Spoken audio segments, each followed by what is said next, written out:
I'd like to call this March 23rd, 2017 meeting of the ABCGC to order. Commissioner Talbert is excused. Commissioner O'Malley is participating telephonically, and Councilor Sanchez is also excused. Before we move forward with the agenda, there will be one change. We will be moving item 5CD as the next item to be heard. Then we will proceed with the regular order of the agenda.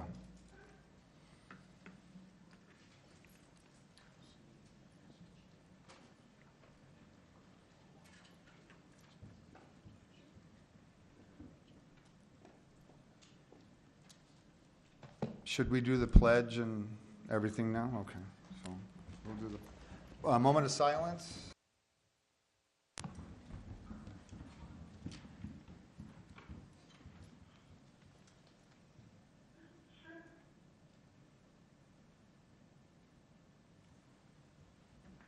I pledge allegiance to the flag of the United States of America and to the republic for which it stands, one nation, under God, indivisible, with liberty and justice for all.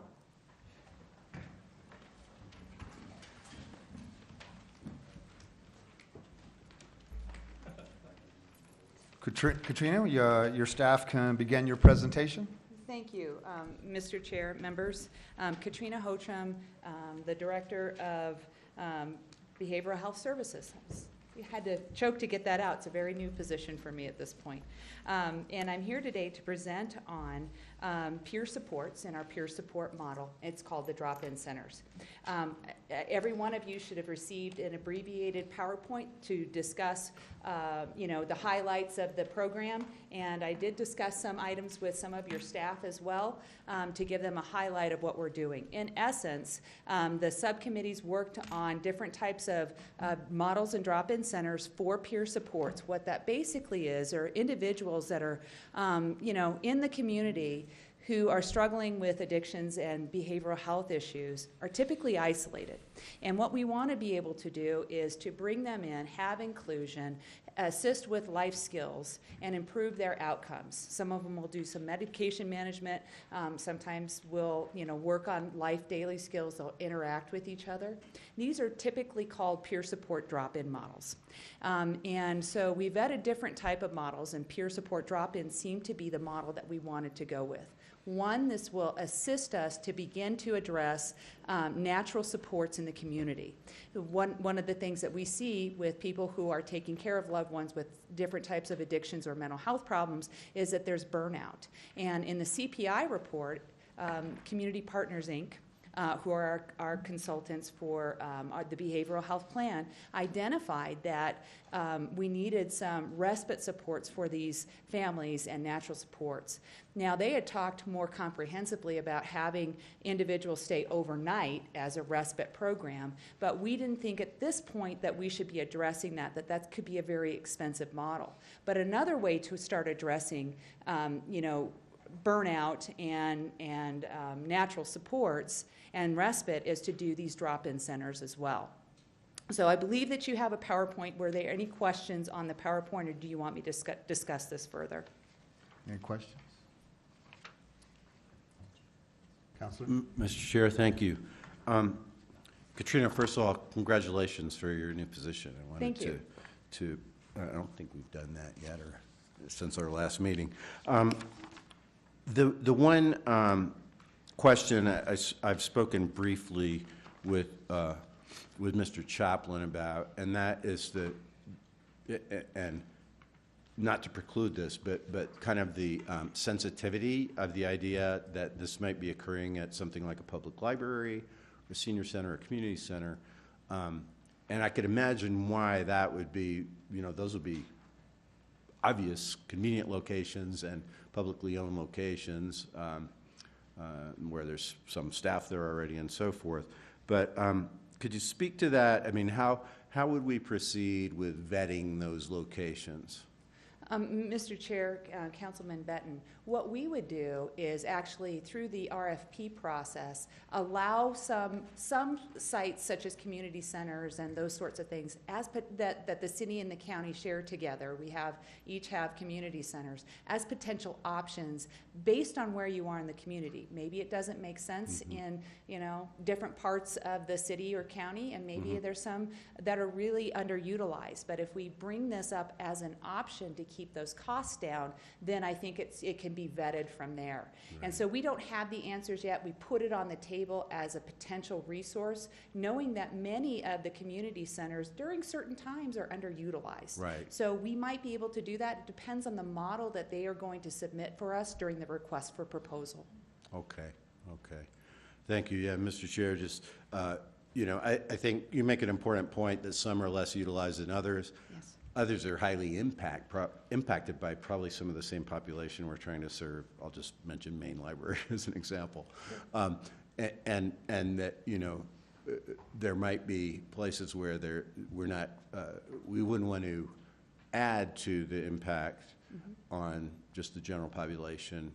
And then others, as you say, we have so many community centers in District 2 and well-meaning locations of them, but that might easily absorb it without any impact on the neighborhood or anything like that. Absolutely. Thank you. Thank you, Mr. Chair, and I appreciate, Council, your thoughts on that, and I think certainly before we were to proceed on that, it would be very important that we engage all the stakeholders and the community groups that are involved, but I also think that we could possibly look at the health and social service centers that the city owns that are in 4 different quadrants that are geared towards providing medical services. Currently, they do dental and medical services, and there may be a better opportunity to look there as well. So I think right now is an exploratory stage and just look at all the options. Mr. Chair, there's always an option for the person or the entity that is submitting for the RFP. They may have a location themselves and they absorb it. We just wanted to provide as many options in order to keep that cost down, if at all possible, definitely, and if it's reasonable and makes sense in that area of the community.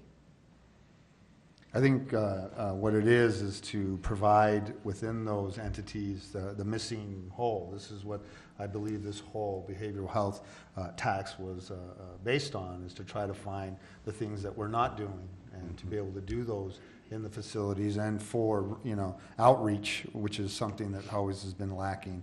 I think what I like more about the program, even more so, is that it is peer oriented. So you have people who are dealing with these issues themselves, and this in turn is very therapeutic. So they're also getting more, and we're getting more bang for our buck, because not only are they providing these drop-in and peer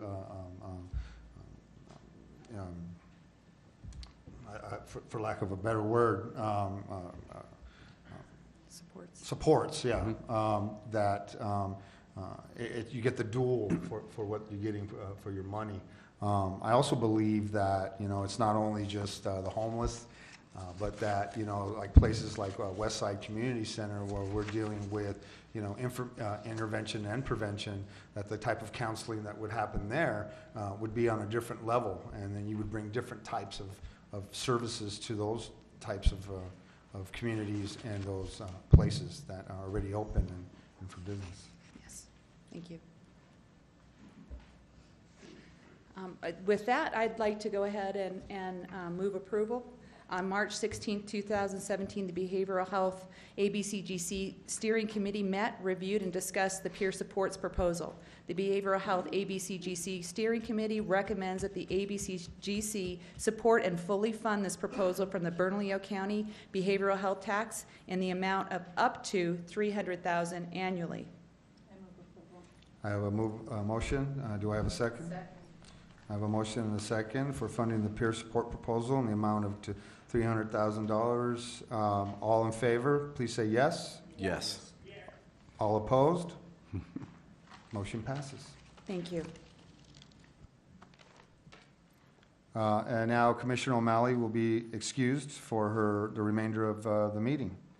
Can I have an approval for the minutes for January 26, 2017? Yes?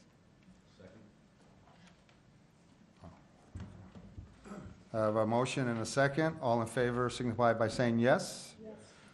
All opposed? The motion passes. We will now move on to public comment. Do we have anybody for public comment? How many do we have signed up? We have 4 signed up. Okay. So I will read the procedure. You may have 2 minutes to speak. You will receive a 30-second warning to wrap up your comments and a final notice when your time is up. When your name is called, please make your way up to the podium. Tad Naminsky, Dan Frampton, Kip Bobroff.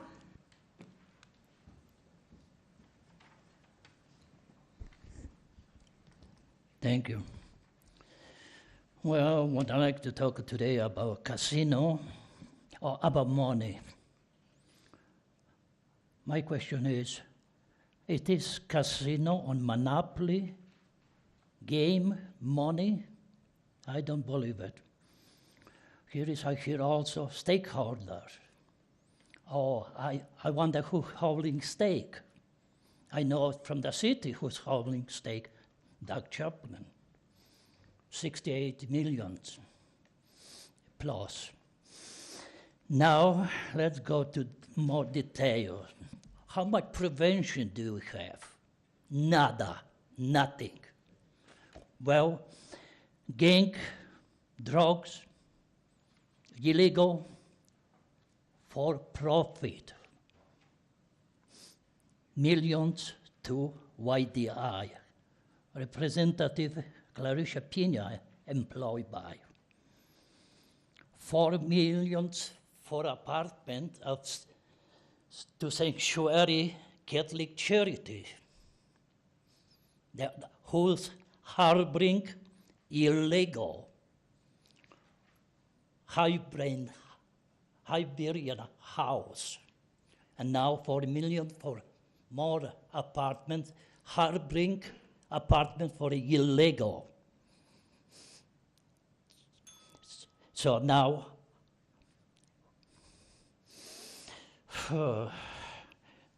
Pina, he also is employed by YDI, high level. And what she's doing, I don't think so that's ethical. Well, changing name, that's also racial. Plaza, Civic Plaza to Al Hurricane.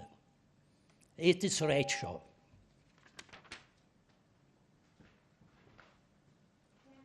Dan Frampton, Kip Bobroff, Lisa Johnson.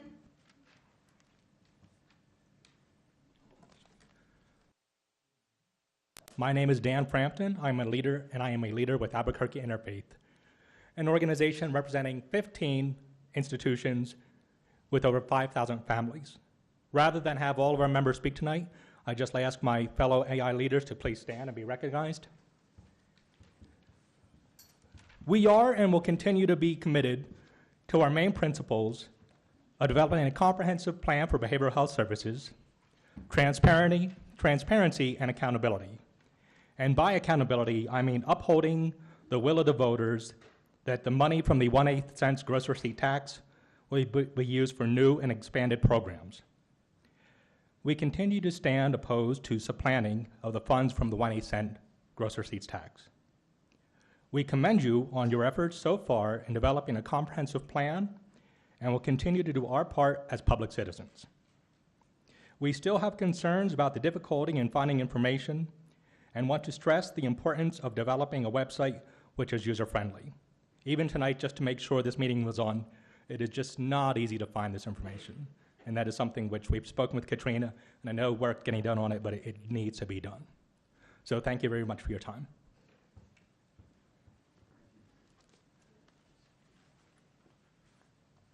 Councilors and commissioners, my name is Kip Bobroff. I'm with La Mesa Presbyterian Church.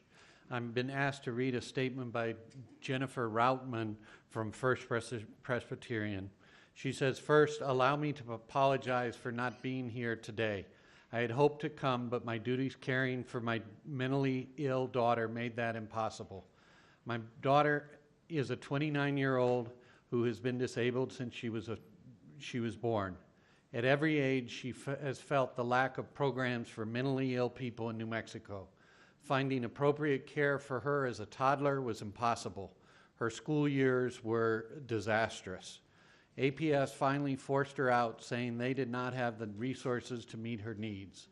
Finding a psychiatrist was difficult due to the paucity of programs in Albuquerque and Bernalillo County. The one she has been seeing now refuses to take either her Medicare or Medicaid payments due to their difficulty of getting paid. When she became an adult, her options decreased even more. Because her attacks are episodic but totally incapacitating, she is too functional for some programs and too debilitated for the others. Everyone we have talked to shakes their heads and tells us that New Mexico just doesn't have the programs to help people like her. Please, what we need are new programs. There's nothing bad about what we have, but the gaps are huge. My daughter has spent a lifetime falling through these cracks. Please direct the monies under discussion to fill in those gaps, not to supplant other spending. Councilors and Commissioners, Albuquerque Interfaith is committed to continuing to be a part of making this system work and keeping it accountable and making sure that the promises that were made to the voters when they decided to tax themselves are met. Thank you. Lisa Johnson. I'm sorry, she wasn't able to make it. She had a patient session go long. That concludes public comment. Thank you. Now we'll move on to new business. Is there any new business? No, there's no new business. We'll move on to old business. Councilor Pena, you have the floor. Thank you, Mr. Chair. I actually would like to call Shanna Schultz and Russell Brito. I don't know if you were prepared to speak as well. I actually just wanted to, on Monday's City Council meeting, we actually passed the ABC to Z Comprehensive Plan, which is the policy that directs planning and zoning for the city of Albuquerque, and according to my understanding, it will also can potentially be adopted by the county. And I just really wanted the city of Albuquerque to provide an update and as a means through this vehicle to get some information to the county commissioners and their staff. Thank you for being here. Thank you, councilors and commissioners. We're here tonight to provide you an update on the process so far to, as Councilor Pena said, adopt this book, which happened on Monday night for the city. It will now go to the county to go through their adoption process. Russell Brito from the planning department on the city side is here to give you an update on how we got to this point and where we go from here.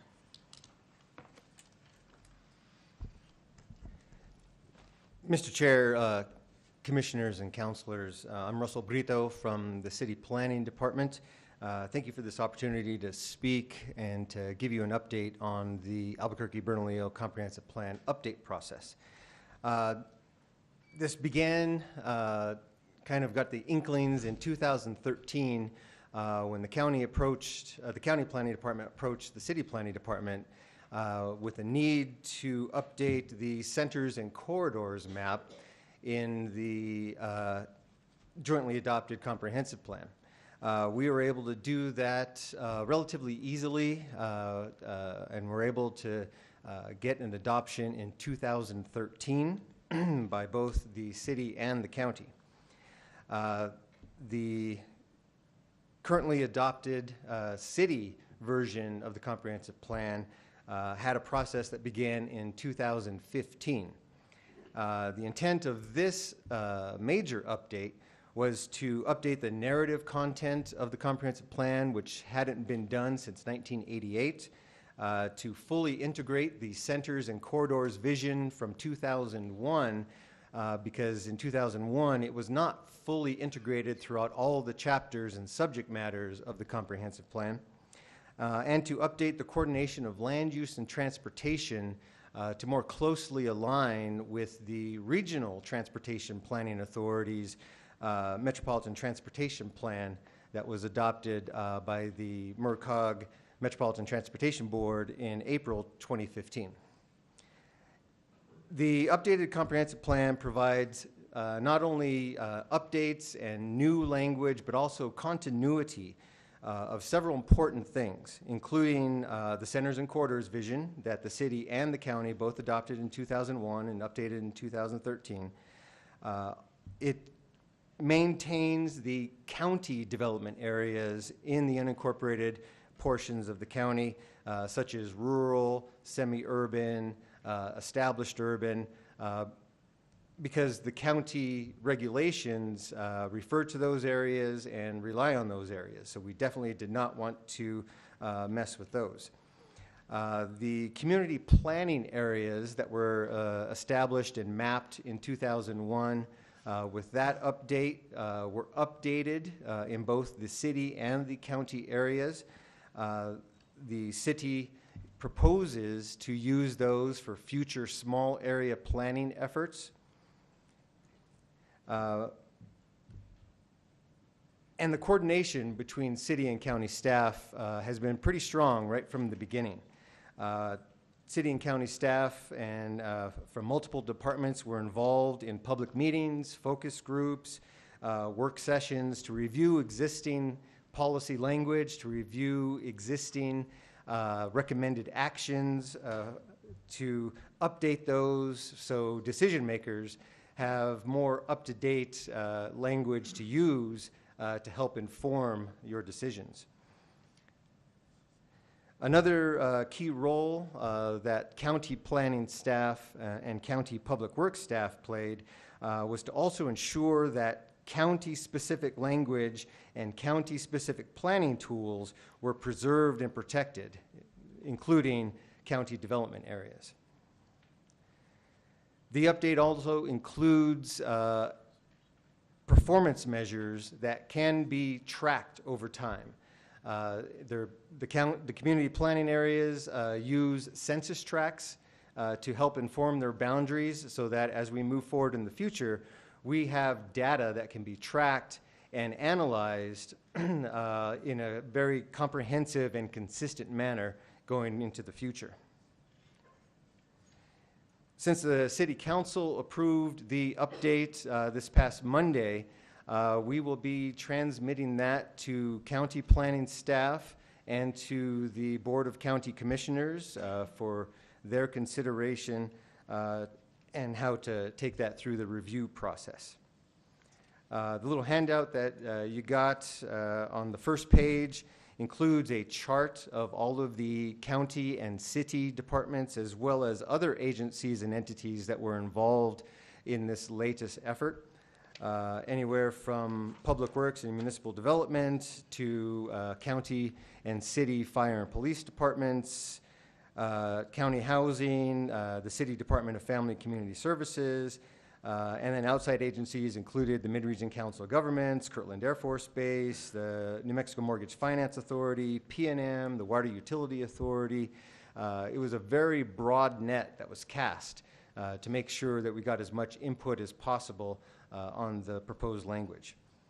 But there are definitely some key changes in the updated document, including updates to the centers and corridors maps, because there have been some new centers within the county that have recently been adopted, and we wanted to reflect those adoptions and changes that the county has made.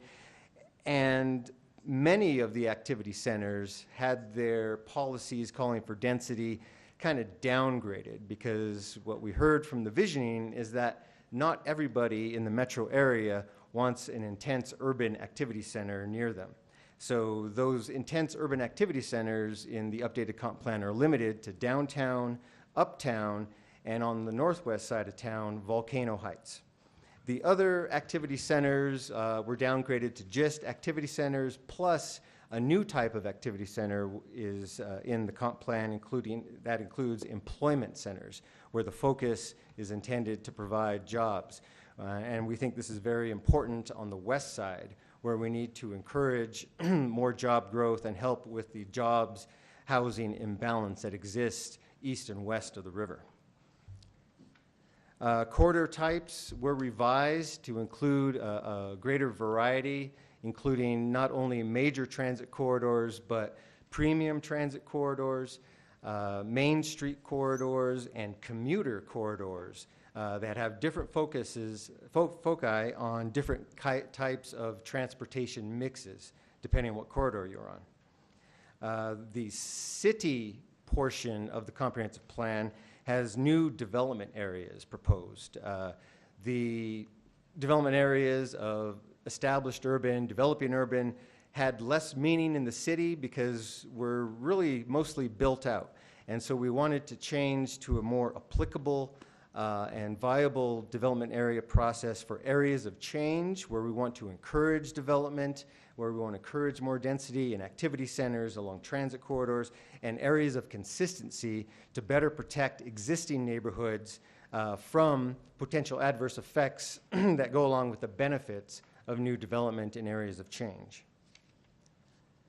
There are new guiding principles in the updated comprehensive plan that include strong neighborhoods, mobility, economic vitality, equity, community health, and sustainability that really reflect changes in the 21st century and the new realities we have to deal with. These guiding principles are woven throughout the different chapters of the updated comprehensive plan, where some of the new chapters include community identity, resilience, and sustainability, and infrastructure, community facilities, and services to try to get better coordination between not only the city and county, but other agencies and service providers in the metro area.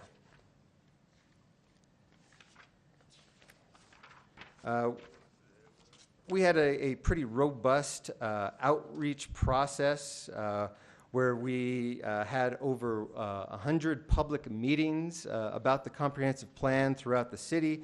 In your handout, there's a map that shows where those community meetings were and the relative participation in all 4 quadrants of the metro area.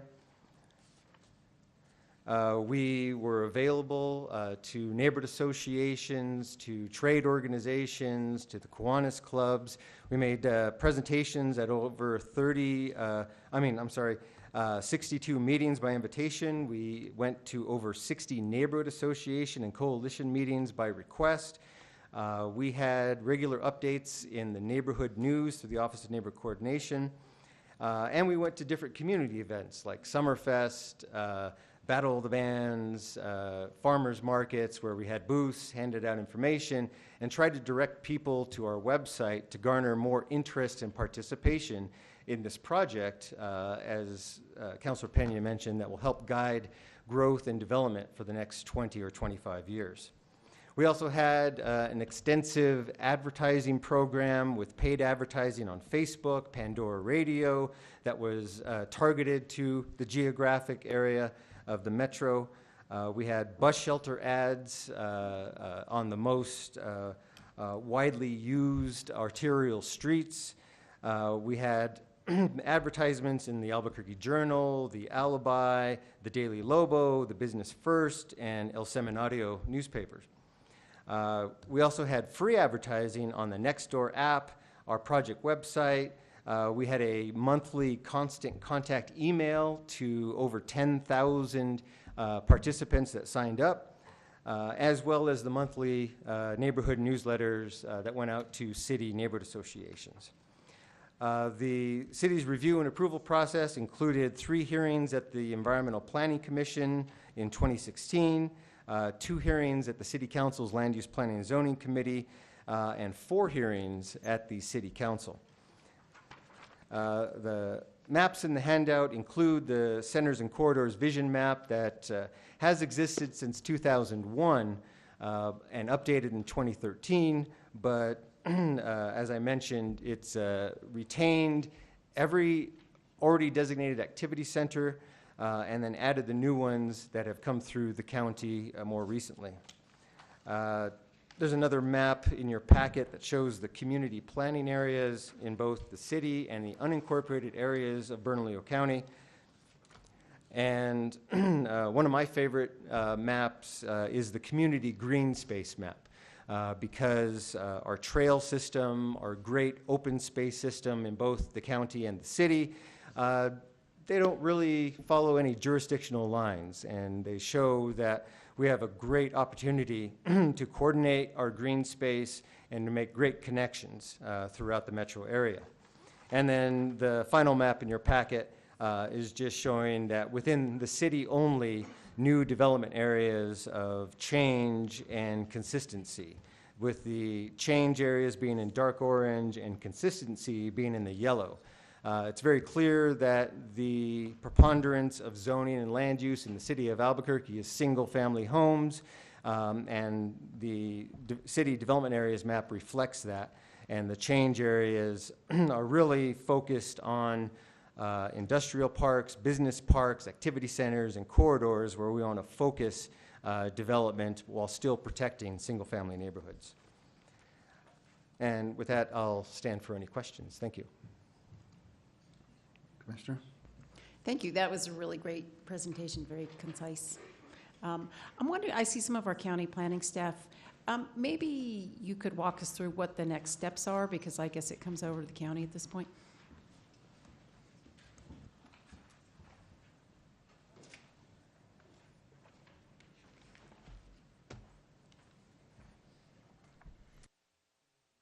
Enrico Grotti, Bernalillo County Planning and Development Services, Chairman Quesada, Commissioner Hart-Stebbins. So as Mr. Brito mentioned, there was a lot of differences, but still a lot of participation and cooperation between the city and the county on this. And the county's intent was to really maintain our planning framework and our zoning framework, and I think we've done most of that. The next step for us would be our staff now, since there's been action on the planning part of this, the comprehensive plan, like level A plan, we're going to probably take this under consideration. Our staff will be reviewing it, making sure that it's consistent with our framework as we operate, and we will make a decision and probably work with the Board of County Commissioners to see what would be the most appropriate path forward for adoption. We have a number of, I just want to make it fairly clear that our staff has, Catherine particularly, has attended almost all of the joint meetings that were city-county meetings, also in different county jurisdictions. So she was able to track and follow all the details of the planning process. So at this point, we're going to make sure that all of the information we need for us to operate with our current zoning code is in place, and that we'll be moving it forward and probably briefing with the different county commissioners to make sure that it is in keeping with our overall current framework. Thank you. Thank you, Mr. Chairman. Counselor? Hello, Mr. Grotti. So is it my understanding that you may not, after review, may not adopt this as part of your planning? Chairman Quesada, Councilor Pena, I think our intent is to move this forward through our process. We just want to make sure that, especially towards the end of the process, when there was so many changes, so late in the process, we want to make sure that what we've reviewed early on in the process is consistent. And we do feel that it's very important for us to have this joint planning framework with regards to transportation, community services, all of those things, open space, as Mr. Brito mentioned. But one of the key things we wanted to preserve was our planning and zoning framework, as we operate in the county very much in keeping with the centers and corridors portion of the plan. And our community planning areas, the county is still very much in a position where we have rural areas, semi-urban areas, and some urban areas. So we use the kind of sector plan and corridor planning process to kind of identify and promote those areas that we feel are appropriate without having to bring the rest of the county, for example, the far South Valley or the far North Valley, into an overall zone change, a situation where we might have to change the zoning for the whole county. So we operate within different frameworks, and what makes sense for the city of Albuquerque right now, which is largely built out for the relative to the county, we think that makes sense. But the county's a little bit different in that we have a little bit of everything within the county. And we do have a lot of rural areas that we want to make sure we are able to preserve, but we also want to make sure that we emphasize the appropriate development in those centers and corridors that we've identified over the last 5 or 10 years or so. So we have every intention of moving this forward. We just want to make sure that it works within our framework as well. Thank you. Councilor Benton? Thank you, Mr. Chair. Mr. Grotti, so I think one aspect that Mr. Brito described was the addition of some centers within the county that didn't exist in the last version, right? So that would be the primarily in the Santolina development. Is there other one besides that? Chairman Quesada, Councilor Benton, there's been a number of things. So one of the big county efforts in the last few years has been the Bridge Corridor Plan. Right. And that really is something that we've worked long and hard on, both from a zoning perspective, from a transportation perspective, and also along with that, we've got the new Community Activity Center, which is near Coors and Rio Bravo. Mm-hmm. We're also trying to emphasize the redevelopment of the area along 2nd and Rio Bravo, which for many years has been kind of underutilized and is a central location. It has access to the airport, rail, and so on.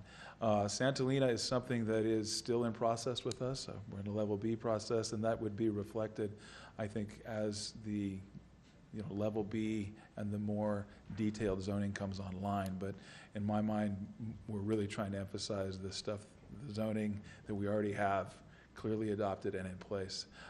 And for us, a lot of these corridor plans are relatively new for us. So they've been a kind of a response from a lot of community desire to have kind of a predictable planning framework in District 2.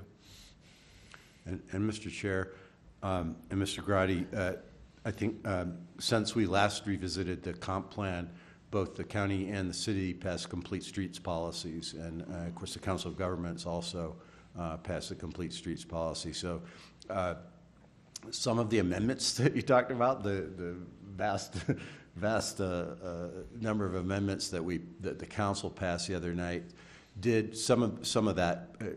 Relatively small changes to the language and clarifications did have to do with that type of policy, so that might be something you want pay attention to. Make sure it still comports with what the county sees as its vision.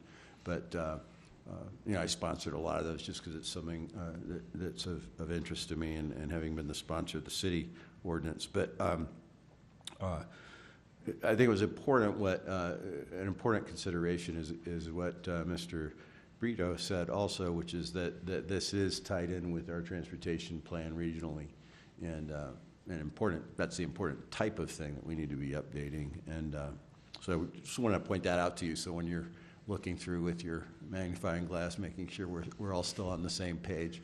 Those are some issues that I think you'll find that the language is good and still consistent with policy. But great. Well, yeah, and thanks for pointing out the Bridge Street corridor, because that's, of course, that gets to the river, and then it's in the city, and there's a segment there, I think, in Barelas where we would love to kind of crib from your design and try to copy it for a few blocks so it extends over into Barelas and into the city. Thank you. Thank you, Councilor. Thank you, Mr. Chair. I have a couple of questions. One, you're talking about development in uptown and downtown. I just don't know how much more development can happen in those areas. And so some of my concern is Martinez Town, Barelas, and how do we preserve those areas as you change zoning and change how you're going to move towards those communities. Because that's what New Mexico is, and so that's what makes us special is those types of communities that we've been protecting. And I know you've changed some of these old zoning and looking at some of these things that haven't been looked at in a long time. I think those were put in place to preserve those types of communities, and so sometimes I have a little concern on how quickly we move towards those communities. And so that's just my concern. My question is, though, Rico, if we do not adopt the plan, because I understand why the city's doing what they're doing, because they have to start changing on how they grow, because they're pretty much grown out, and I appreciate the efforts of how they're going to move forward here. But how does that affect the county if we don't move forward with portions of it, which is, my concern is the South Valley, and how we move with economic development and steer it away from the South Valley. I think my number one concern as a representative for District 2 is to preserve the South Valley the way it is. And as we move forward as the county, and how we decide how that develops and how we push it either to the Mesa or towards Mesa del Sol in that area, and to try to keep limited to what we're doing maybe on Broadway and some of the things that you were talking about with access to the airport, especially moving forward with the Sunport, and how we can control. Does that give us more control, or does that harm the city in any way? Chairman Casada, some excellent points. So when we were approached by the city 2.5 years ago, for this project, we were really in a different place than the city of Albuquerque. The county's really been working pretty hard at trying to create zoning areas through corridor plans and sector plans that preserve the nature of these of communities, right? Isleta Boulevard was a very big project for us, from Bridge Street all the way to the Pueblo. Bridge Boulevard was very important for us. And so our process and our framework, we wanted to make sure is intact. That means that we have corridor plans and sector plans. We are not modifying those. We're keeping that concept in place for us, both in District 2 and in other areas of the county.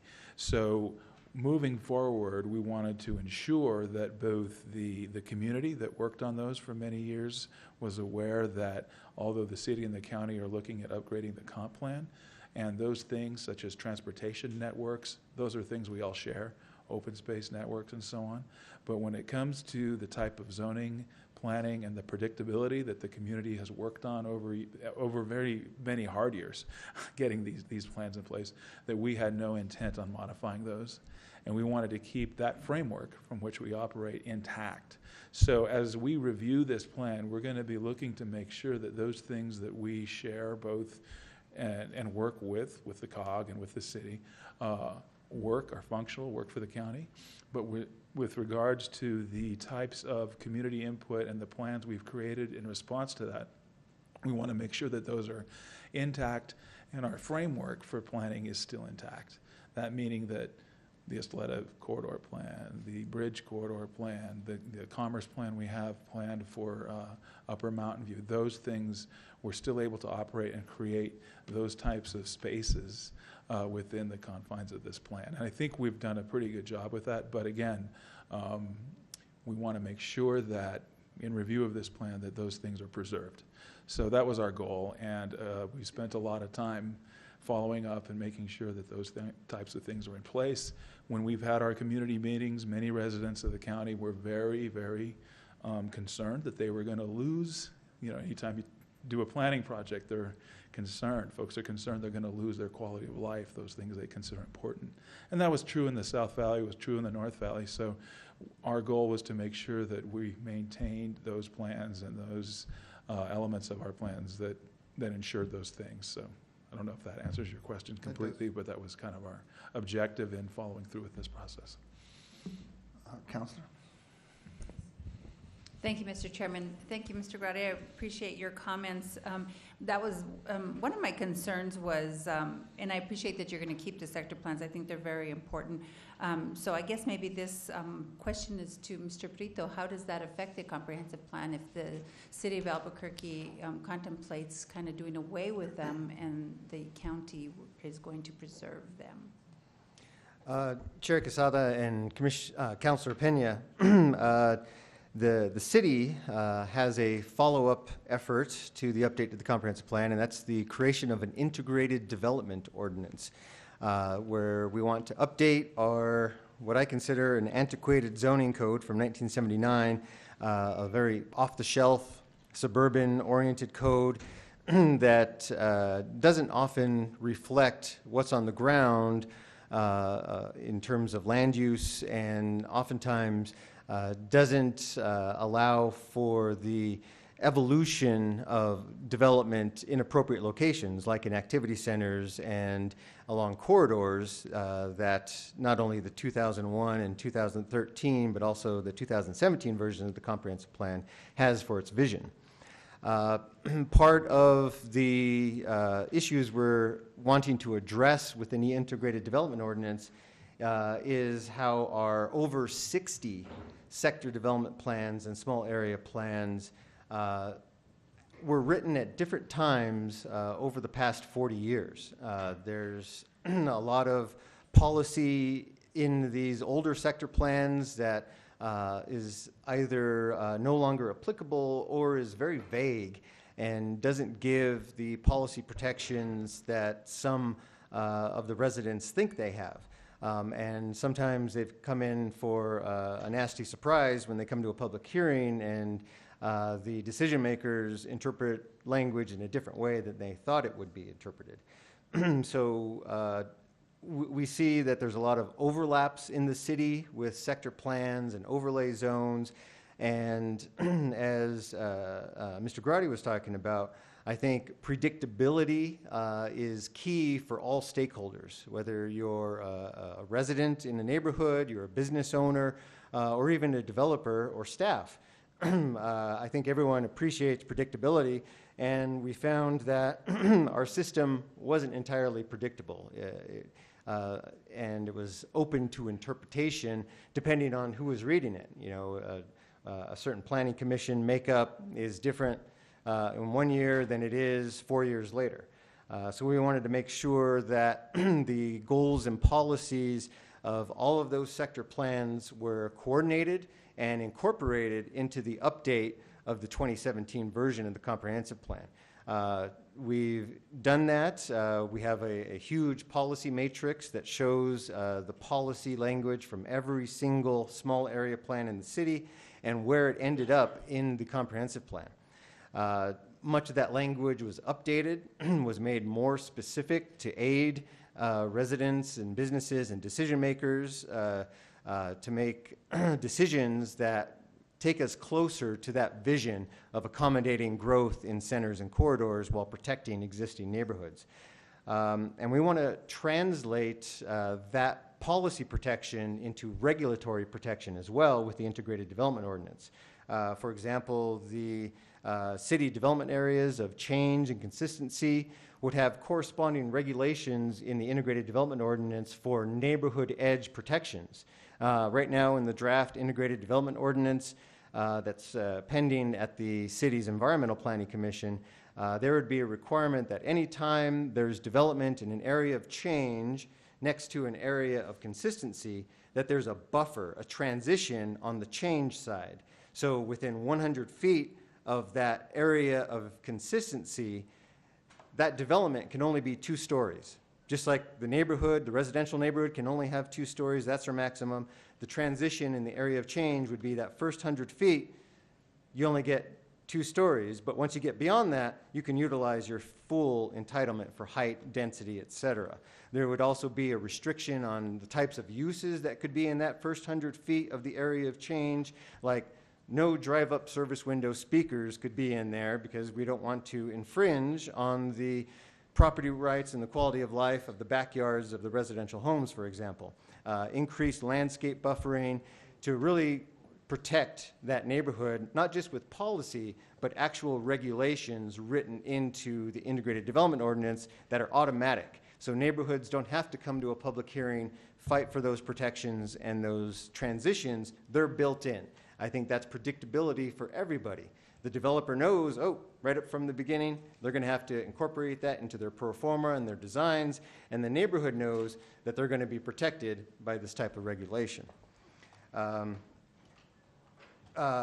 Chair Quesada mentioned some of the concerns in the older neighborhoods in the center part of the city, like Martineztown and Barelas, that really don't have, well, they do now, since the council adopted the comprehensive plan, the policy protections to say that, yes, you can develop in the area of consistency, but it has to be consistent with what's around it. It has to respect the context, the flavor of development in that neighborhood. Yes, you can fill in that vacant residential lot, but it needs to fit in. It can't be the giant McMansion on the tiny lot. It needs to fit in with the scale of development that's around it. But we do need those regulations in the integrated development ordinance to actually implement and get us towards that policy and that vision in the updated comprehensive plan. That's definitely going to be part of the proposed community planning area assessments that are talked about as the new planning system for the city. And that includes looking at mismatches between on-the-ground land use and the zoning that controls it. For example, in Martineztown, there's a lot of residential uses that have been there for hundreds of years, but somehow in the 1959 zoning code, the 1979 zoning code, and even the existing sector plan that's there, they got zoned C3 and C2.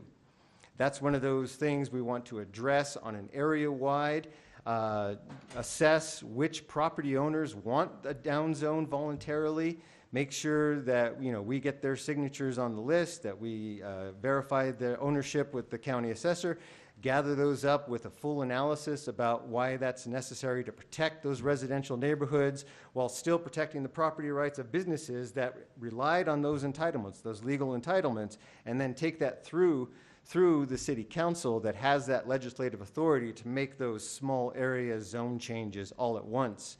And we have other areas in the city like that too, some in Barelas, some on 2nd Street north of Manal along the railroad tracks.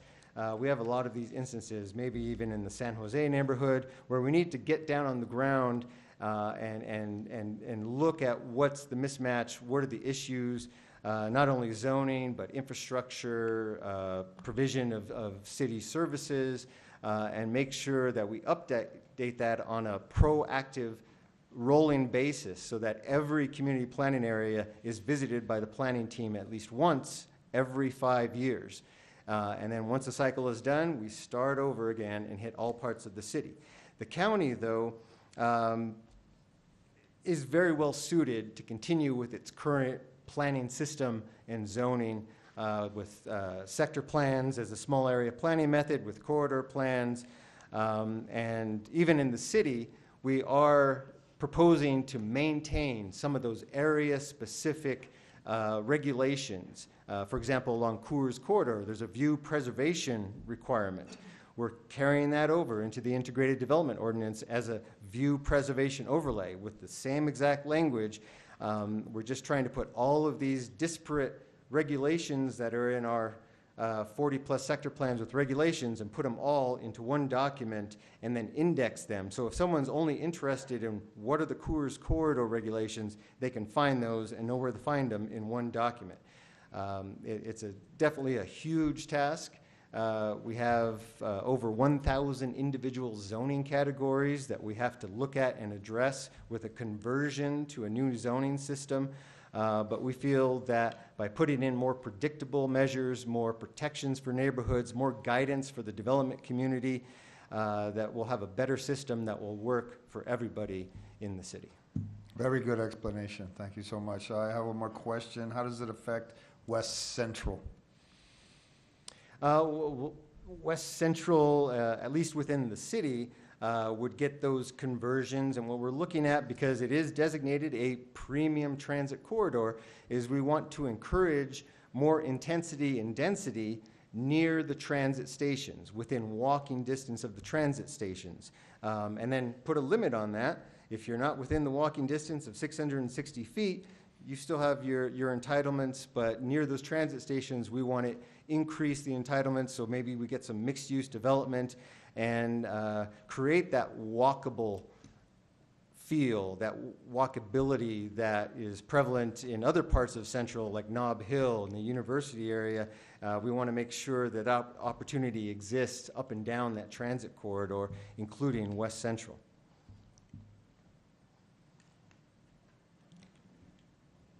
Any more questions? Counselor?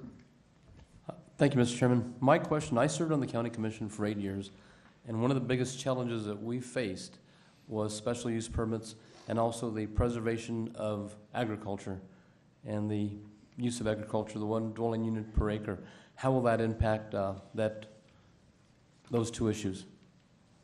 Chair Quesada and Councilor Sanchez, in the county, this process won't change that. The county planning department has expressed to us that their system's working fine. In the updated comprehensive plan, though, we've really elevated the importance of agricultural land in a new chapter, Heritage Conservation, that talks about not only our cultural assets, but our natural resource assets. And sometimes they're one and the same. And we got that feedback with one of our first meetings in the South Valley where they said, we need some stronger policy protections. We heard that and we put that in here, talking about, yes, you know, we are a big metro area. We have some urban areas, but we're really unique in that we have the benefit of having those rural areas, those agriculture areas in the North and South Valleys. And so we strengthened those policy protections to help those. On the city side, akin to special use permits in the county, we have SU1 special use zoning, which was originally intended when it was created in the late 1970s to be really limited to like big projects or unique uses that really needed more scrutiny, review, and analysis, like hospital campuses or large school campuses, because they have effects on the surrounding areas like traffic, possibly emissions, et cetera. But they kind of multiplied over the past 30, 40 years to where we have over 900 of those site-specific SU1 zones that are tied to the site development plan, which become sometimes unpredictable. Again, just like sector plans, they were written and established at different times in history. They're not consistent, and they do require coming back to a public hearing for major changes. It's not necessarily a burden on the property owner, unless they think it is, but it could be taxing for neighborhoods to have to come to public hearings again and again. Like I mentioned, to fight for those protections, those transitions, where we would rather build those in so they're automatic right from the beginning. Just quickly, sorry, I had already asked a question, but something jogged my memory. Chair Quesada spoke about San Jose, and that neighborhood in particular has a lot of concerns with, I guess, what you call noxious industrial uses directly near it. Some of those have existed for a long time, like the railroad. Others have been developed in more recent past. Could you speak just a little bit about that? Because I think it's so important. That's it is a traditional community. It's historically been disinvested and a disadvantaged community and underserved, I think, by infrastructure. And we're always trying to improve things like storm drainage and so forth. But can you speak a little bit about that, how the policy in the comprehensive plan addresses those kind of issues of proximity to difficult neighbors, if you will? I'd be happy to, Chair Quesada, Councilor Benton. What's new in this 2017 comprehensive plan are new goals and policies that have to do with community health, with equity, and even environmental justice. But they're policies. The city and the county, you don't enforce policies, you use those to support and justify new land use regulations, new infrastructure investments, et cetera. And so though the city or the county may not be able to change air quality permit regulations, because that's the purview of the state and the federal governments, the city can, like in San Jose, control the land use regulations. Some of the things that have been talked about is, like there is for liquor or adult uses, potential to, look at possible distance separation requirements, while still balancing the need for economic vitality and economic development throughout the metro area. But now there's policy, there's a tool for decision makers and the public to use to help inform decisions about where these types of industries are located, to see if there's a way to equitably spread them around, because they're usually locally unwanted land uses or LULUs. And that's talked about in the updated policy that we didn't have in the 2013 version. Right. So it's a new tool. It will just take the will of the decision makers to implement that policy through regulation that also balances with economic development and the need for good paying jobs that are available to the community. Thank you. And Mr. Chair, just real quickly, and one of the amendments we did pass on Monday night also talked about that process of coming back in and providing some new planning for these neighborhoods that have not had a planning process in many years in the case of San Jose, and that there's some language that we passed that kind of prioritizes some of these historic, disinvested, and underserved communities within that planning process. So I think that was one important amendment that was made. I think that we can hang our hat on and try to prioritize where we need to prioritize. So, thank you.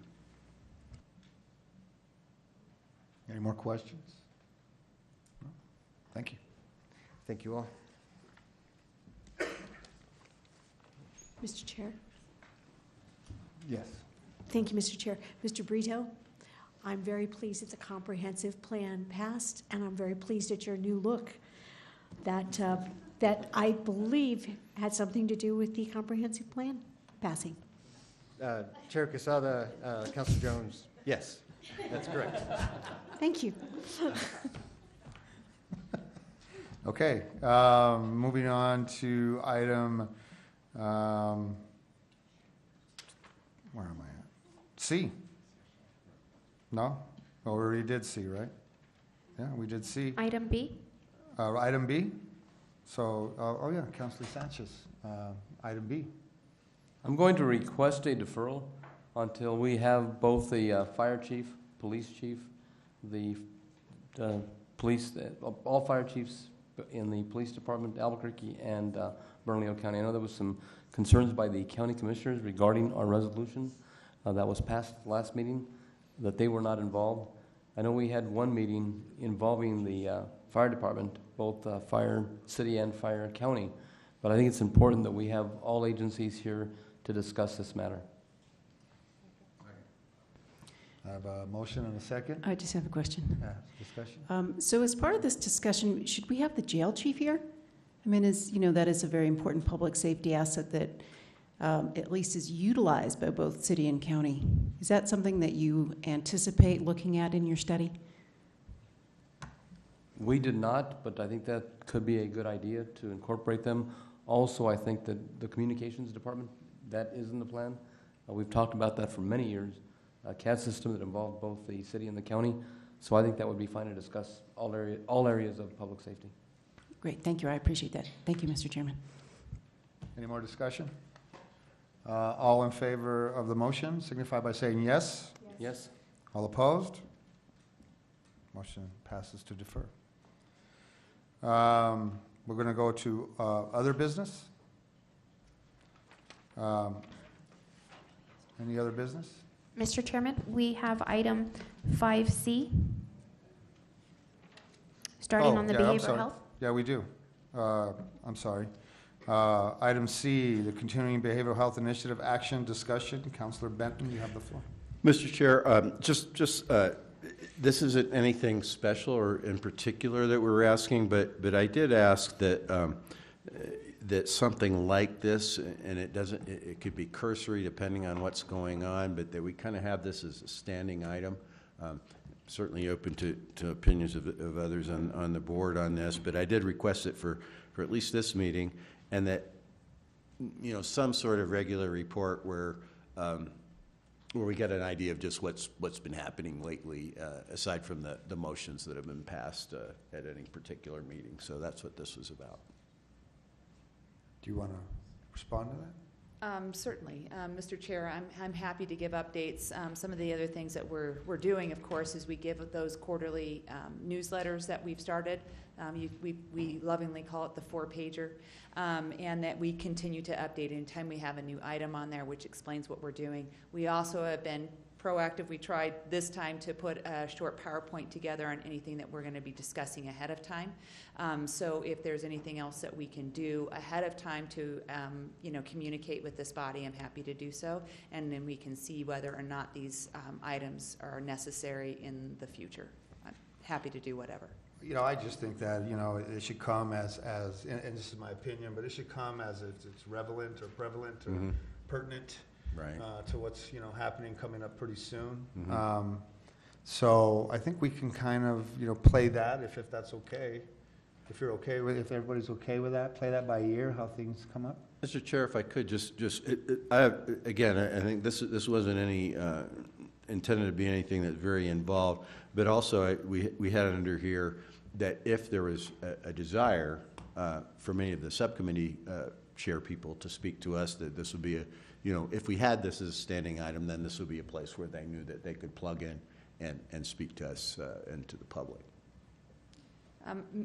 Mr. Chair, we've had, anytime that we have an item that's on the agenda, we always, based on Councilman Benton's request in prior requests, to have either the chair or the vice chair here when they can make it, they are here, and they have also spoke when we've had agenda items on as well. So, I mean, that's happened in the past. Does anybody else have an opinion on this? Counselor?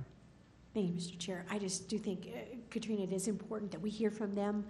And sometimes maybe if it's something having to do with a specific area, perhaps we ask one of their representatives to just come give us a little overview of what they think about it. Just so we know that, first of all, that we know them better, and we get to know who they are and what they say. Mm-hmm. I just think that would be a very comfortable thing for me personally. Thank you. Thank you, Mr. Chair. Any other discussion?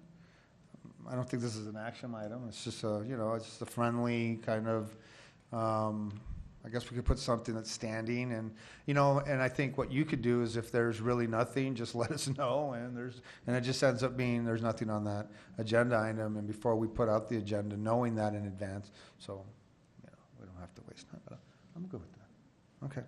Absolutely. Thank you.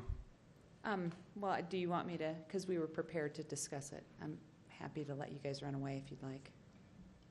If I could. Briefly, Mr. Chair. We did meet as a board kind of in an informal meeting recently, and we're talking about direction going forward, and I thought that this would be appropriate to just kind of summarize that. That was a kind of just a roundtable discussion amongst ourselves. Present on something. Yeah. Okay. Thank you. So, Mr. Chair, I've got a few things to present on tonight. Okay, great. And I promise not to take up too much time, but we do have some members of the different subcommittees here that are also willing to give updates as well, because we knew that in advance that was a request. We don't have all subcommittees represented tonight, but we'll give the updates as we can, if you're okay with that. In terms of the direction going forward, we were asked to do a few things. One is to set up a strategic coordination meeting between the city and the county ABCGC members. We're working on that. We're trying to get some dates. It looks like it's going to be a half-day session with a neutral party. I think we're going to isolate you at the Hubble House, maybe somewhere nice like that. We'll feed you, though, so that we can make sure that we get in the right direction, in the same direction with where we need to go and what we need to vet on some projects. So we're working on that. The other thing is that we are starting to get our name out there, which is kind of exciting. And so we've partnered with entities in the community, and I think I've told you that we're part of this Paran event. Dr. Ted Paran, who is going to come here on April 25th to speak to us about MAT, medication-assisted treatment, and the criminal justice individual that is involved in that, and how medication-assisted treatment can actually assist the client in staying out of jail, stabilizing them, and those sorts of things, and the benefit of that. We're also taking that opportunity to work with and partner with the Opioid Accountability Initiative and have discussions about how we move some of these projects forward. And so we're working between the city and the county to put on that event, and again, we've had that sponsored by the ABCGC. You should have all gotten flyers on that, and then after that, we are going to have key stakeholders, which are all the ABCGC members and some criminal justice stakeholders, to stay after for a lunch so we can talk about next steps and how to get started on things. So those are very exciting partnerships that we're forming in the community, as well as May Mental Health Month, which for you all will be May 23rd on the plaza, where we're going to talk about all the initiatives between the city and the county on behavioral health, as well as have booths, information, that sort of thing, and involve the subcommittee members so we can talk specifically about what we've been doing on both sides of the aisle. So wait for those flyers on that, because we'll make sure you guys are going to be there. In terms of reports from the subcommittees, we do have subcommittee members here that are willing and ready to talk about what they've been working on briefly, and even talk about our peer support drop-in center.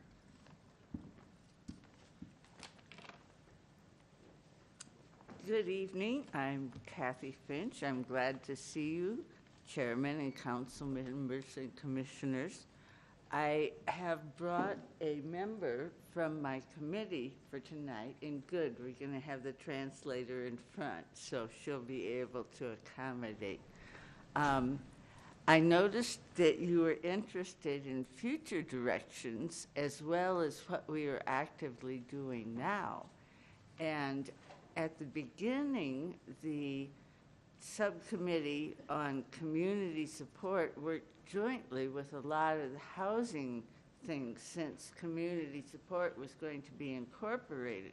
We're launching in our own direction at this point a bit more, and are starting to take on some really gnarly issues. We've got an intermediate care kind of thing that's probably going to need to be coordinated with some of the healthcare facilities in town.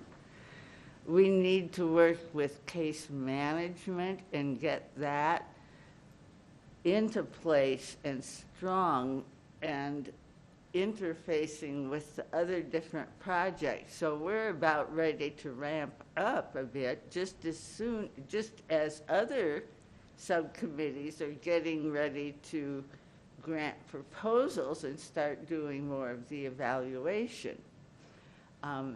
Robin Connell is here with us tonight to discuss the thoughts about our peer support project, and I'd like to let her go ahead and speak.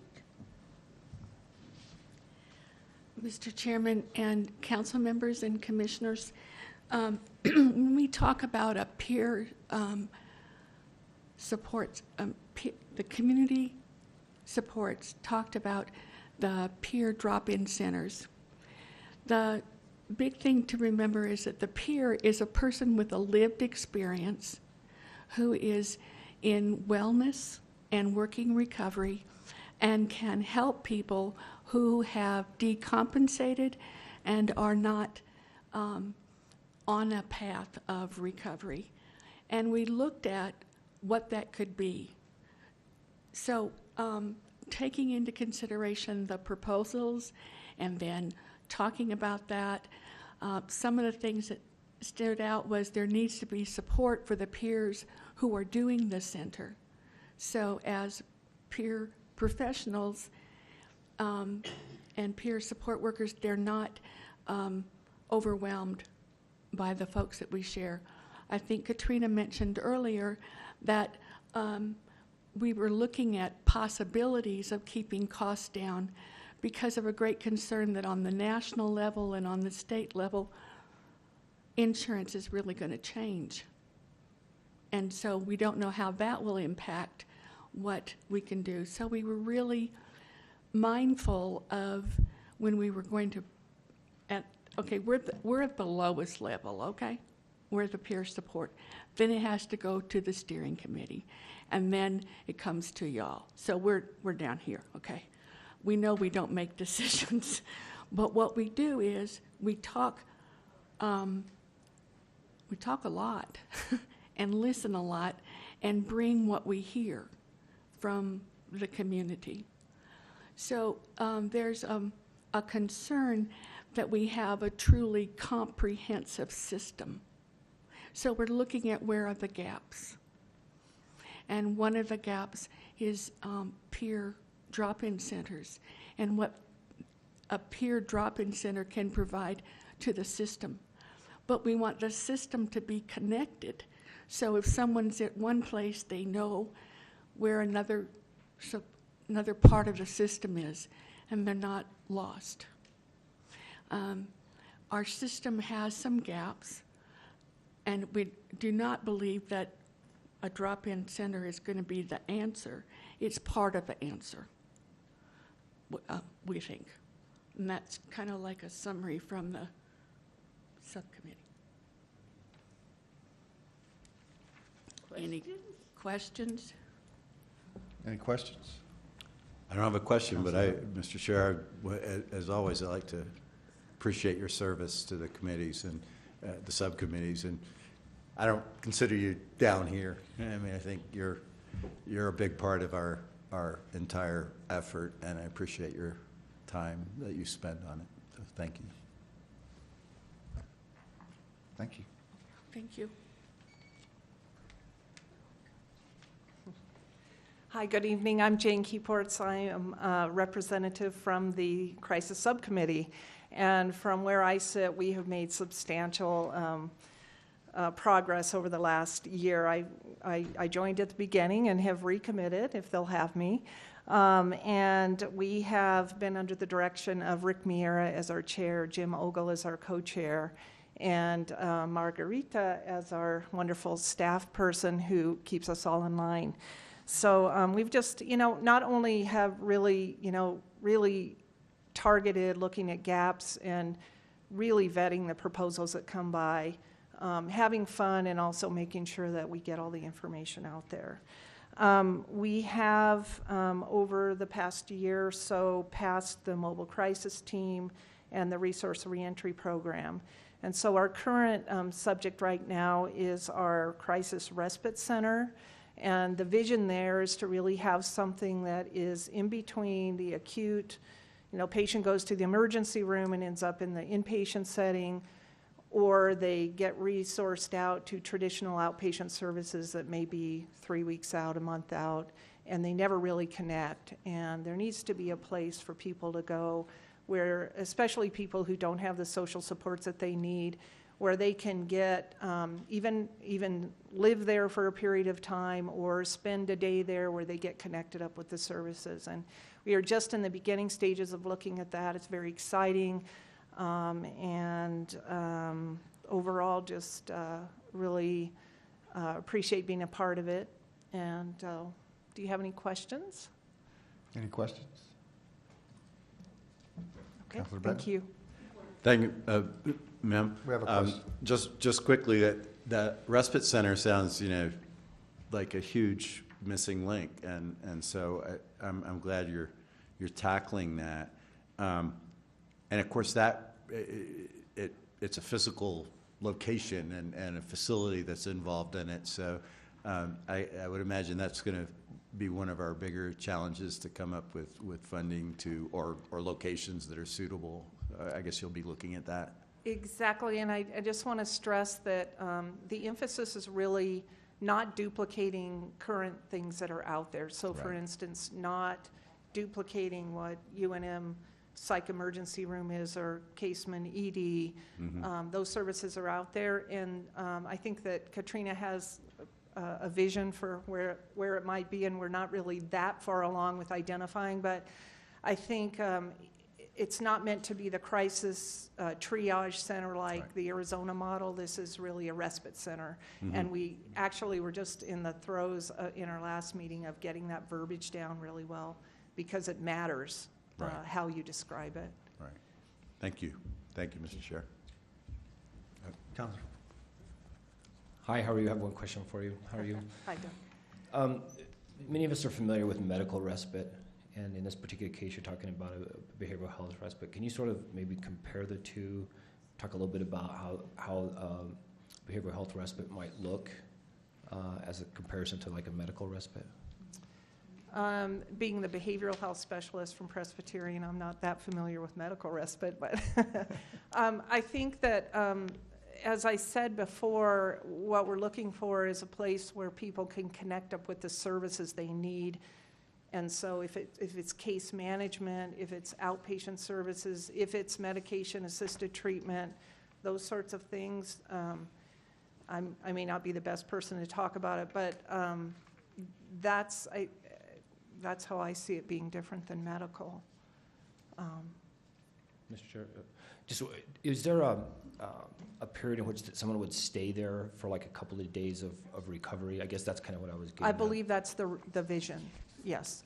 They could come for a brief period of time, but I think the vision is that there would be housing available, there would be staff on site, minimal staff on site, maybe a little bit like what they have at MATS right now for the substance use disorder patients, but to support the behavioral health, the mental health side of the continuum, because we don't really have that anywhere in town. Any more questions? Thank you. Thank you so much. Thank you, Mr. Chair. The two subcommittees that are not represented today are prevention, intervention, and harm reduction and housing, but both, lucky you, I get to talk about today. Just quickly in terms of what prevention, intervention, and harm reduction are working on, is they're working on a global proposal for training and education. We didn't spend money for a full year, so we are sitting on what we consider to be one-time money, one-time dollars, and we are really looking at big investments to get certain professionals or certain entities up to speed in terms of behavioral health projects or mental health first aid, those sorts of things, looking at apps for the millennial generation to see how they connect and communicate, how they want to see if we can reduce suicide and increase suicide prevention. So they are looking at one-time large investments that would be train the trainer, those sorts of things that would be self-sustaining in the future for supports. In terms of housing, we're actually going to talk a little bit about that tonight, but I will hold up because our next item really quickly is just on one of your handouts, I think, we gave you a structure for the Addiction Treatment Advisory Board. And what we did is that this is really an initiative with Bernalillo County, and that's because we have really been trying to coordinate any investment or any program and services that we are doing that involves behavioral health. And one of those things that we have seen is that in different pockets of the county, we are doing different types of medication-assisted treatment, such as at the jail, and as well as at different times over on the MATS campus, as well as some harm reduction services like the use of Narcan that happens at the Sheriff's Department and BCSO. But then sometimes we conflict with what our intent is for people to get services out in the community. So, for example, as progressive as MDC is on trying to maintain individuals who are on methadone, so the CCP program, when the ankle monitoring bracelet program when you're out, doesn't allow anybody to be on any sort of MAT in order to be out in the community. So what we want to do is put an advisory body together really focused on medical and who are made up of addiction specialists and doctors in order to advise us on best practice and overarching policy. And where that intersects, Mr. Chair, is that they can be a resource for the Behavioral Health Initiative and for the subcommittees as we develop additional programs for addictions and addiction treatment. So even though this doesn't directly involve the Behavioral Health Initiative, indirectly it serves as a platform for us to understand and identify what we can do to leverage our current dollars, our current situation, what we can do to get treatment out into the community, basically on what's already happened. Medicaid pays for medication-assisted treatment. And the commission is really looking at a model that is proactive and may do inductions in certain situations. And so this medical advisory board would assist us in best practices as well as overarching policy for the county and the county manager to make some decisions so that we can implement things as a program. Are there any questions on that? Any questions? No? Okay. So moving on, I was supposed to give a progress report, but basically everything since January is status quo, with the exception of our reduction of adverse childhood experiences. We are actually in the process of we've selected the providers that will provide their service, and we're in the process of doing contract negotiations with them. So we hope to have that done by April or May. And then the rest of the documents that we had talked about before in terms of what has been passed, like mobile crisis teams, CET, they're in the process of being drafted. We're working with the city on one request for proposal so that we can implement things consistently between the APD and BCSO and getting clinicians out on the scene in the right way at the right time. So we're making a lot of progress, and we hope to be issuing more RFPs here in the very near future. So that being said, what we decided to do is educate or talk with this body about not only our initiatives in pieces. So in those 4 major categories is where we wanted to update you on our progress and what our thought is between the city and the county and the small working group on where we're going with things. So we wanted to start this with housing today and just give you a brief overview of what we're doing, what we think is going to work, and what our next steps are. So you'll see here on the first real page is our strategic plan. We are building the system. We've identified needs and gaps and linkages in services. We've considered a lot of studies, including the CPI report, the City-County Task Force, creating community solutions, but lots of studies actually go back to 2002 when we are deciding where our priorities are. And again, this is no mystery to this body where the common things kept coming up and coming up and coming up, which is why we've categorized things. Then we identified our priority population. We're really focused on high utilizers of the system, and the goal is on that is if we stabilize these individuals, we will actually free up services and access for people to get the needed services with the limited amount of resources. Now, we've got to start thinking about the behavioral health initiative as a system and a safety net system. Part of that is $17 million, but the other pieces to that is leveraging everything that we can, either between the city and the county or the state. What can we do? What resources are out there? How can we bridge these gaps before we start to spend on that $17 million? And I think we've done a decent job at doing that. The city and the county and UNM are working really well together in identifying what we can do, what services that we have. The state of New Mexico has ponied up resources in terms of their New Mexico Crisis and Access Line. And so building those bridges and understanding what we can do to partner before spending that $17 million has been our key to success. So our collaborations, again, we have community partners. We've got the University of New Mexico, the City of Albuquerque, and Bernalillo County. We're consistently meeting, painstakingly every Monday, but we're there because we're making progress and we see the difference, and we're excited about that. Again, we've talked about those 4 focus priority areas, and we are really focused on housing. So in our housing piece, we really want to ensure individuals with behavioral health needs are stably housed. And how do we do that? We expand the independent living options within evidence-based housing models. So if we look at this in terms of a housing continuum, what do we need? From the least restrictive to the most restrictive. What do these clients need, and what are we going to provide in between? So we're looking at things on our permanent supportive housing or housing in general. You're going to have transitional housing, which is our level 1. We think it's the least restrictive but supportive service. So we haven't touched that yet because we've been dealing with other options, but this is a lower level of service and care that we want to be able to address because we think that the continuum is needed to stabilize individuals with behavioral health.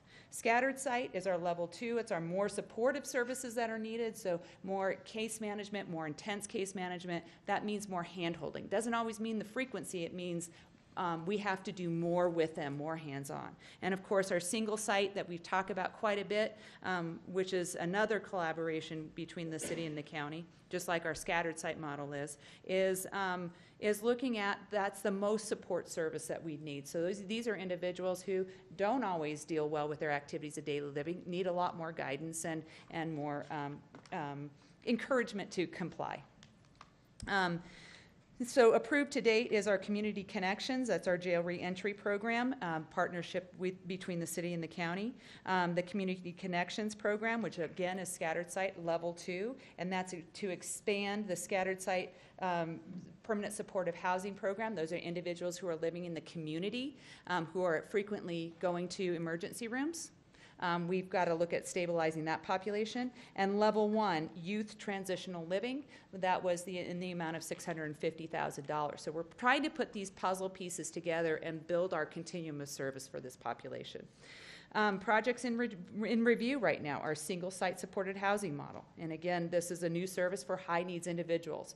This, you would think we could get this up and off the ground quickly, that if we found a building, this would be easy. But, this is hard stuff. And identifying, the difference between who would qualify for a scattered site versus who would qualify for, a more intense sort of living is something that we struggle with. What services, and this is all the Housing Committee is looking at this point, and what services should we be providing there, and what should this whole thing look like, including the layout of the facility. So the Denver trip that we took was very enlightening because it showed us the different models and how it's working, and so now how do we shape that into what is going to work for Bernalillo County? And that's been challenging, but we've been working through it and doing, I think, pretty well at that.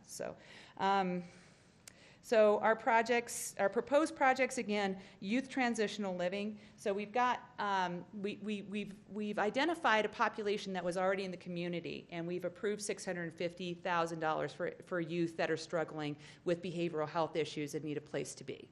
What we didn't figure out during that time is that there is a population that is sitting in our youth detention center, and we have approximately 54 a year that are staying there simply because there's no place else for them to go.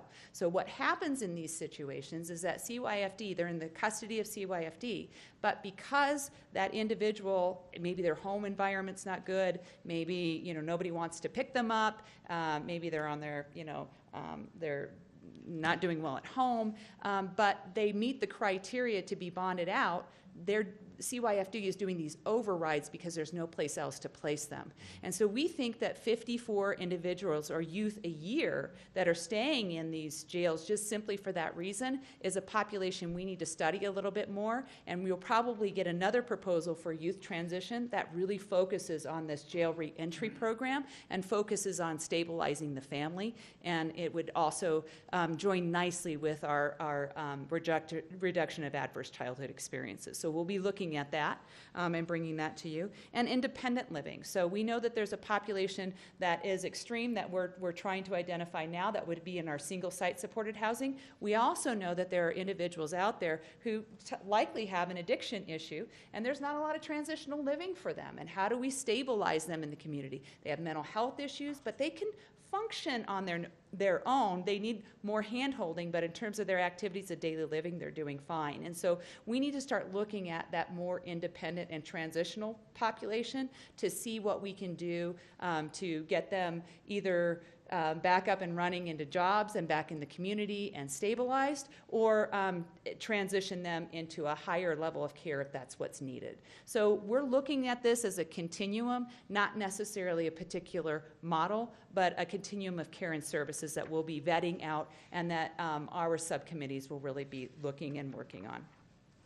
So again, I talked a little bit about the different levels, and this really talks about the benefits where we're, the transitional living, you have an active program participation, you want to decrease employment or increase employment and sobriety, you want less contact with the criminal justice system, you want a successful exit and transition from the program. Right? Those are our goals. There's scattered site. We want connection with mainstream benefits. We want a reduction in recidivism. We want fewer EMT or medical services and those responses, so we're not taxing and burdening our 911 response system, and improve quality of life. In our single site, our level 3, our heaviest level, our benefits and our goals are connecting with benefits, so we want to get all these individuals connected with the appropriate benefits. We want to reduce recidivism, have fewer EMT responses, medication compliance and stability, so they're not taxing the system, and we can allow and free up services. And again, we want to measure outcomes. So our short-term outcomes is expediency of housing placement. That's a really important piece for us. And how do we do that? How do we target the right individual that meets that right criteria and get them into services? So one of our struggles has been the balance, right? How do we define that population, that priority population, so that it's not so broad that there's a huge waiting list that's frustrating everyone, and it's not so small that no one can get in. So we're working through those pieces now and working with partners like Presbyterian and UNM to help us come up with some of the parameters on who's going to work, especially for this population that is not stabilized, it's in the community. And so we also want to connect to supportive services. That's a key component in housing and stabilization. And we want to measure the access to routine and preventable medical and behavioral health care, because we know that that is going to keep them out of these emergency room systems too.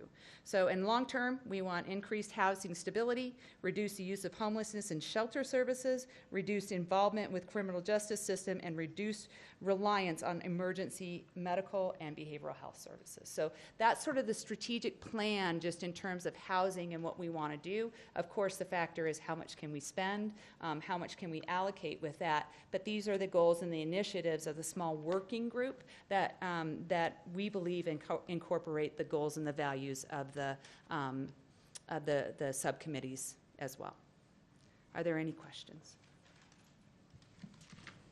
I just have a comment that, you're going to, I think with a lot of that plan, you want to see what types of those services are already existing and connect to them, maybe in a pathway sort of style, right? A hybrid of the pathway program through what we're doing here.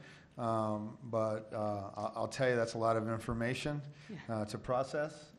But I think I got most of it, and I think that, again, my comment is you need to find out who's already providing those types of services. I've some of the key things that you heard was transitional living and some of those things, especially when we're talking about the youth. Who's doing that now, and how do we connect? So we're not putting all the money out on it, but that we're using the money where the holes are. But that's my comment. Thank you. So thank you, Mr. Chair, and we have been doing that, and we know who our partners are. We're doing focus groups with many of our partners to see what's needed and what we can do in terms of some of these expansions. And we are not looking at all to duplicate effort. We believe that the Resource Reentry Center, as well as where this crisis respite service ends up, plus MDC are big major doors for us to identify this population and continue to stabilize. Councilor. Thanks for that presentation. It was really interesting, and this is the kind of, I guess, what I sort of personally have felt like I needed more. We're not the experts up here. We're the electeds, and we do need to be educated. So I appreciate that. Just real quickly, I had a specific question with regard to the youth, kind of the CYFD youth, or people coming out of the youth detention facility is probably not the correct term anymore. Youth services. Yes. Okay, youth services.